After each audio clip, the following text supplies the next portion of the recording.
you know, we had horrible conditions in Kearney when you consider density, altitude, and temperature and all that.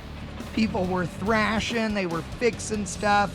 We get here up on the mountain at Vandermeer where we expect everybody to have trouble, and it seemed like it was 50-50. It went smooth, and it seemed like there was some little struggle, so a lot of guys were making multiple passes to get their time, but it was so hot at Kearney with the moisture in the air that the altitude change from here to there really wasn't that much different. So it actually made for a little bit better for people to have a little bit closer to their average, what they were looking for. But we seen cars go 15 passes today to try to get their time down to where they wanted it before they left. So, and after yesterday having to go all the way 420 miles from Kearney to Denver through 287, which is stop and go traffic. People had fuel burning or boiling, all kinds of crazy problems, and they made it through that, and then today seemed to be a pretty easy day for them. So we did have carnage today. I mean, Dan and the guys in the van over here, the race van, they're still waiting for a third member for that thing because they destroyed it, but not before running a 13:01 on their 13:0 and he's like, average. I'm good with that. Now I need to change the rear end so I can get where I need to go. We had some cars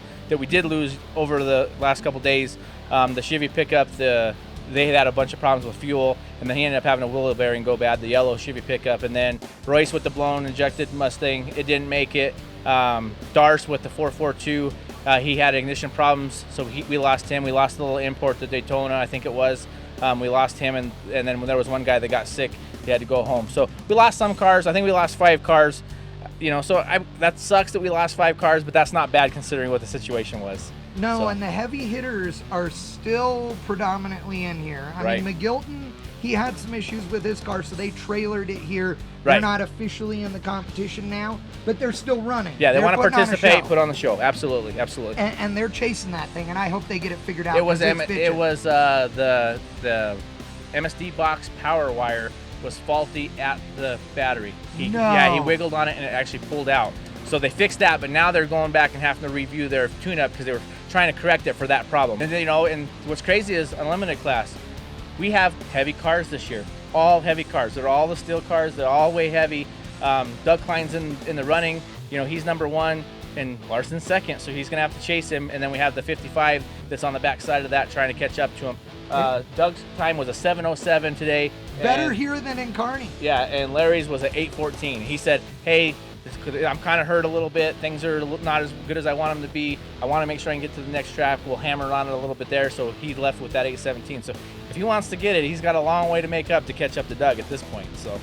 Well, and anything can happen. Anybody can can break anything. We never know what's going to go down. The people that are at home watching live, they all want to see the carnage. How far is it today? Please tell me it's short. It's 230 miles. God, that's not short. That is short. For this deal, it's short. Yay, Pueblo is an hour away if we drive the good route. But you got to look at it this way. You're going to go through some mountain areas. It's going to be cooler. Yeah. You got to see some scenery, so it'll take the monotonous of it away. It'll be fun.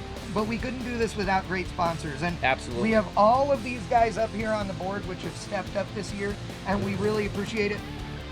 Day 2 of racing, but oh my God, we have a long week left. You better get on the road. All right. Thank you all you guys for tuning in. Thank you to Summit for being our live broadcast sponsor here this week. And thanks again, Matt. It's going to be awesome. Okay, be safe. See ya. On the road now.